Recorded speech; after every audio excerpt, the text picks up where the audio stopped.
May 1945. The war in Europe was finally over.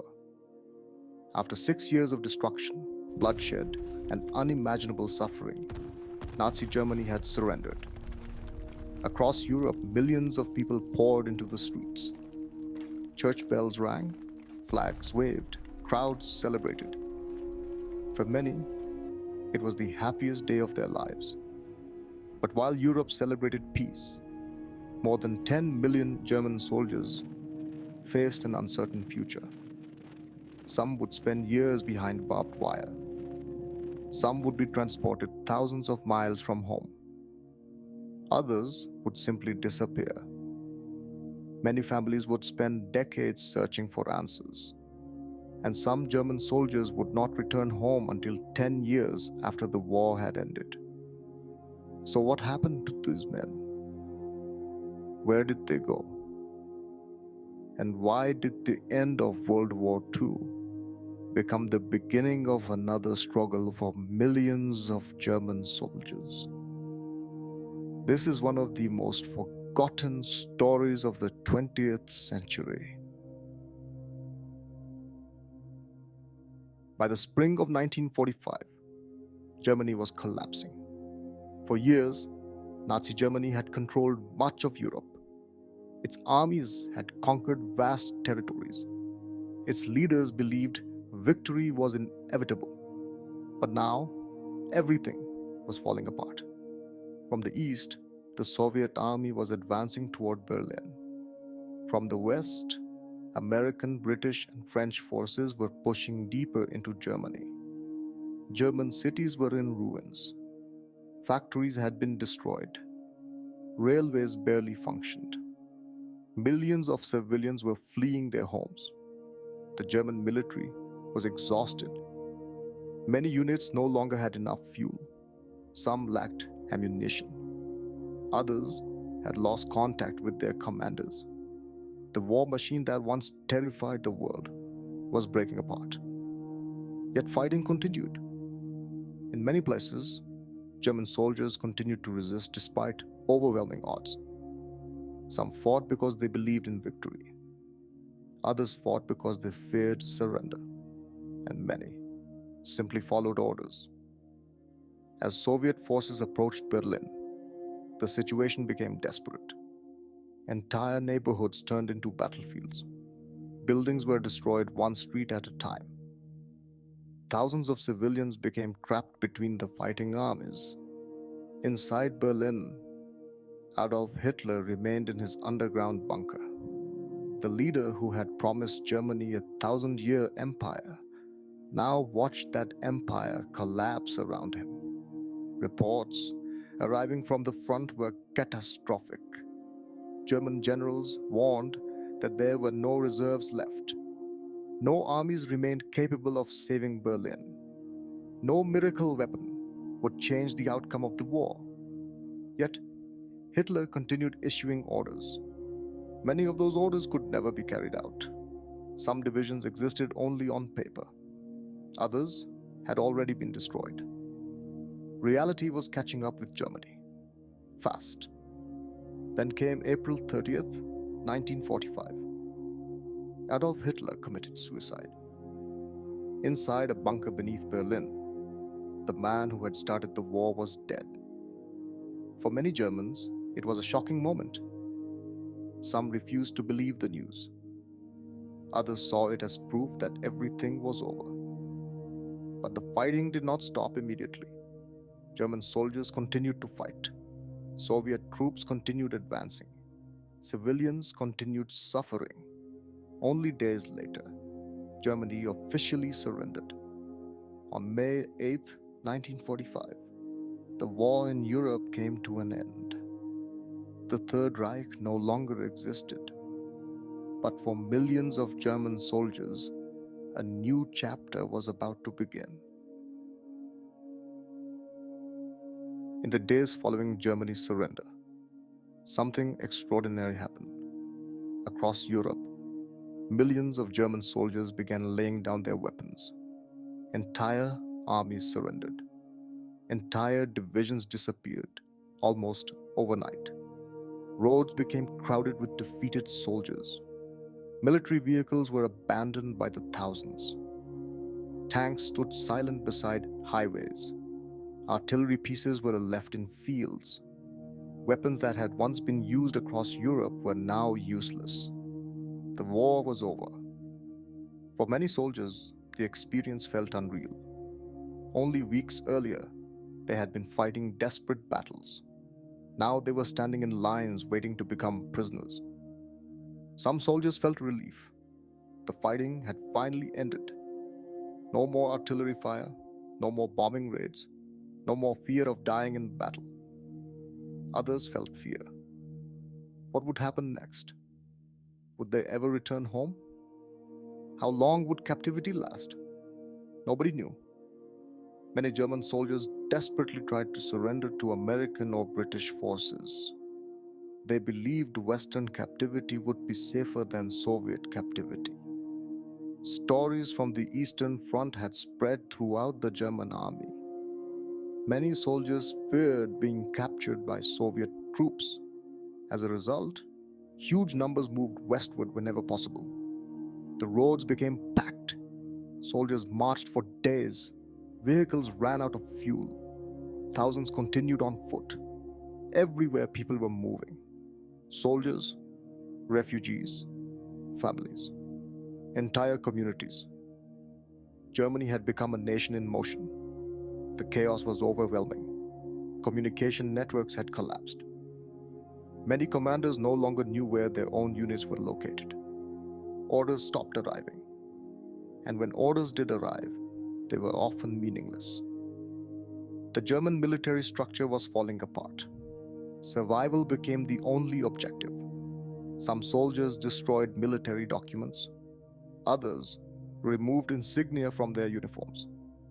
Many simply wanted the war to end. Within weeks, millions of German military personnel had entered captivity. It was the largest surrenders in human history. Never before had so many soldiers become prisoners in such a short period of time. Historians still view it as one of the most remarkable military events ever recorded. The scale was almost impossible to comprehend.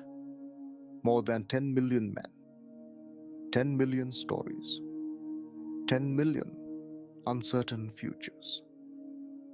Behind every number was a human being, a father, a husband, a son, a brother, and for most of them, the hardest chapter of their lives had not yet begun.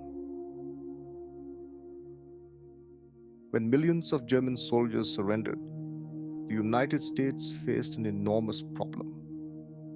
Where could so many prisoners be kept? How could they be fed? How could they be guarded? The numbers were unlike anything military planners had ever experienced. New camps appeared across Western Germany. Some were built in open fields. Others occupied former military facilities. Rows of barbed wire stretched across the landscape. Guard towers overlooked thousands of prisoners. One of the most famous systems became known as the Rhine Meadow camps. These camps held huge numbers of German prisoners. From the air, they looked like cities made entirely of men. Prisoners stood shoulder to shoulder. Many slept in the open. Rain turned the ground into mud. Wind offered no mercy, and food quickly became a serious concern. The war had devastated transportation networks. Delivering supplies to millions of prisoners was an enormous challenge. Many prisoners remembered constant hunger. Meals were often small. Sometimes they were insufficient. Weight loss became common. Exhaustion became common. Disease spread easily in overcrowded conditions. For men who had survived years of combat, captivity brought a new struggle. Yet despite these hardships, many still considered themselves fortunate because they had heard stories from the East. Stories about prisoners being transported thousands of miles away. Stories about labor camps, stories about years of captivity. And soon those stories would become reality for hundreds of thousands of German soldiers.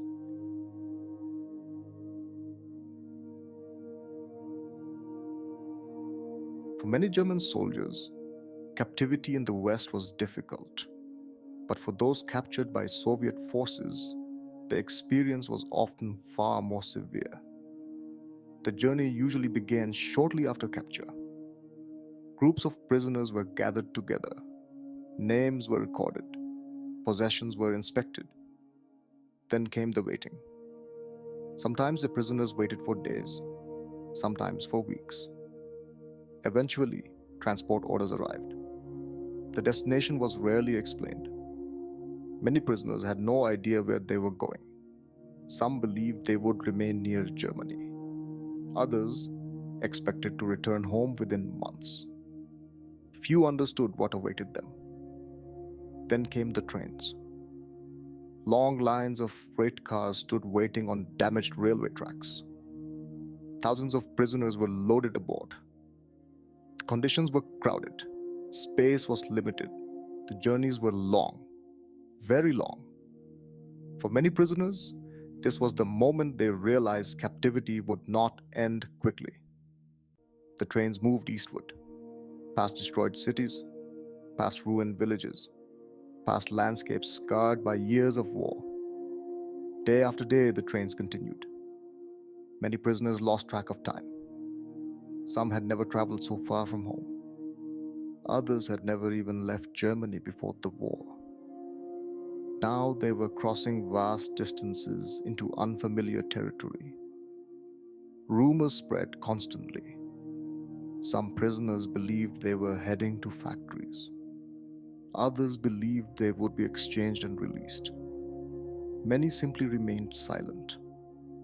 Nobody knew the truth. As the trains moved farther east, conditions became increasingly difficult. Food was limited, water was limited, exhaustion became common. Yet the trains continued. Thousands of miles separated many prisoners from their families, and every mile increased the feeling of uncertainty. For many German soldiers, this journey marked the beginning of a completely new chapter. A chapter that would last years.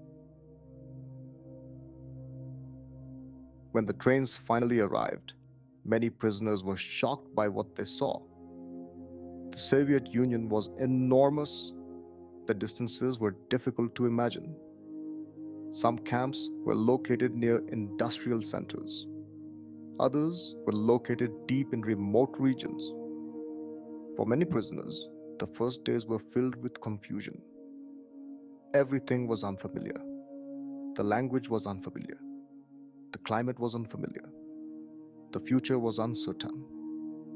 Many German prisoners were assigned to labor projects. The Soviet Union had suffered enormous destruction during the war. Thousands of towns and villages had been damaged or destroyed. Factories required rebuilding. Railroads required repair. Mines required workers. Labor became a central part of captivity. Every morning, prisoners woke before sunrise. Work details were organized. Groups were sent to construction projects. Others worked in forests. Others worked in factories. Others worked underground in mines. The work was often physically demanding. For men already weakened by years of war, the conditions could be extremely difficult. Winter brought additional challenges. Temperatures dropped far below freezing. Snow covered entire regions. For many German prisoners, it was the coldest environment they had ever experienced. Simple tasks became difficult. Long workdays became even harder. Yet despite the hardships, life continued. Prisoners adapted. They developed routines. They formed friendships. They shared stories. Many discovered that small acts of cooperation could make survival easier. Some prisoners taught languages. Others exchanged skills. Some organized educational activities. Others focused on maintaining hope. Hope became one of the most valuable possessions a prisoner could have because nobody knew when captivity would end. Months passed, then years. Europe changed, governments changed, the world changed. Yet many German prisoners remained far from home. The uncertainty became one of the greatest burdens. Every prisoner asked the same question: when will I go home? Unfortunately, nobody had the answer.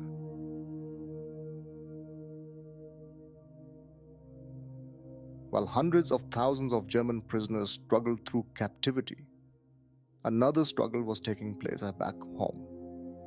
Across Germany, millions of families were waiting. Wives waited for husbands. Children waited for fathers. Parents waited for sons. Brothers waited for brothers. For many families, the war did not truly end in May 1945. The fighting had stopped. The guns were silent. But uncertainty remained. Every day people checked mailboxes. Every day they searched for information. Every day they hoped for news.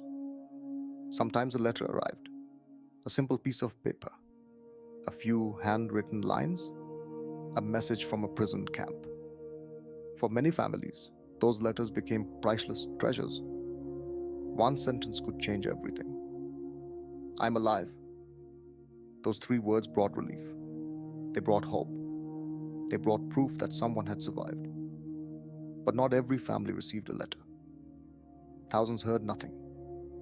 Weeks became months. Months became years. Many families had no idea whether their loved ones were alive or dead. The uncertainty was devastating.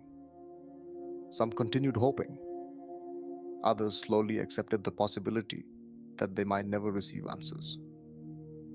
Across Germany, photographs of missing soldiers remained displayed in homes. Families refused to give up. Many believed their loved ones would eventually return. Many were right. Others were not. The final months of World War II were chaotic beyond imagination. Entire armies were retreating. Cities were collapsing. Governments were disappearing. Records were destroyed. Communication systems failed. In this chaos, countless people vanished. Among them were hundreds of thousands of German soldiers. Some died during the final battles.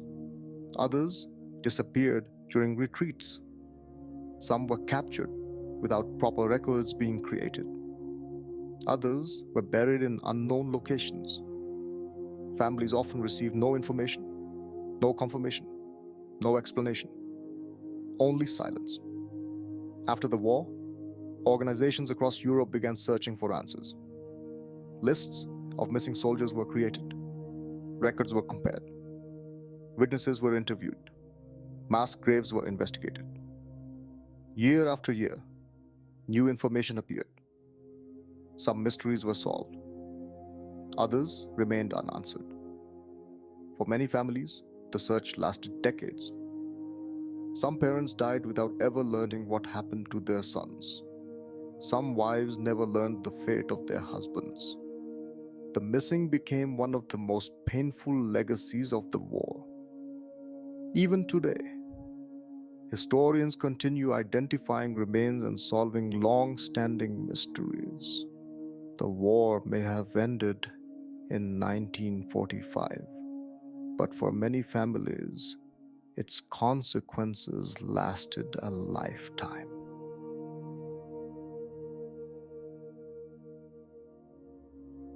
By the early 1950s, Europe had changed dramatically. The war was over. Cities were being rebuilt. New governments had emerged. The Cold War was dividing East and West. Millions of people were trying to move forward. Yet for many German families, one painful chapter remained unfinished. Hundreds of thousands of former prisoners were still far from home. Years had passed since Germany's surrender. Many families had almost stopped believing they would ever see their loved ones again. Then, slowly, things began to change. Negotiations continued. Diplomatic discussions took place. Prisoners started returning in larger numbers. Train stations across Germany became scenes of powerful emotion. Families gathered for hours. Some waited all day, others traveled hundreds of miles. Everyone hoped for the same thing: to see a familiar face, to hear a familiar voice, to know that someone they loved had survived.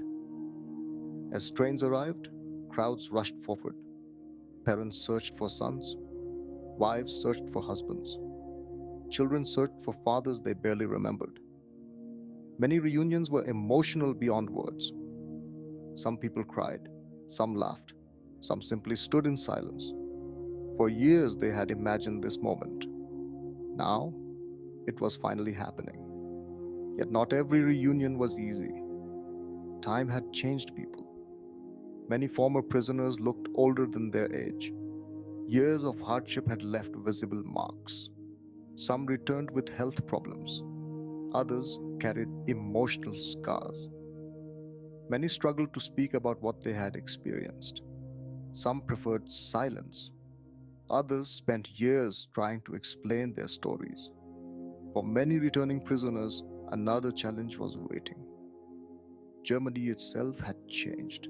Entire cities had been rebuilt. New neighborhoods had appeared. Old streets had disappeared. The country they remembered no longer existed. Some returned to homes that had been destroyed. Others returned to families that had changed completely. Children had grown into adults. Parents had become elderly. The years that had been lost could never be recovered. Yet despite everything, most prisoners felt gratitude. They were finally home. After years of uncertainty, the waiting was over. For many Germans, these returns symbolized the true end of the war. Not 1945, not the surrender, not the victory celebrations, but the moment when the last prisoners finally returned home. When people think about World War II, they usually think about battles: Stalingrad, Normandy, Berlin, massive armies, tanks, aircraft, historic victories and defeats. But the story of what happened after the war is often forgotten. More than 10 million German soldiers entered captivity. Some returned quickly, others waited years, some never returned at all.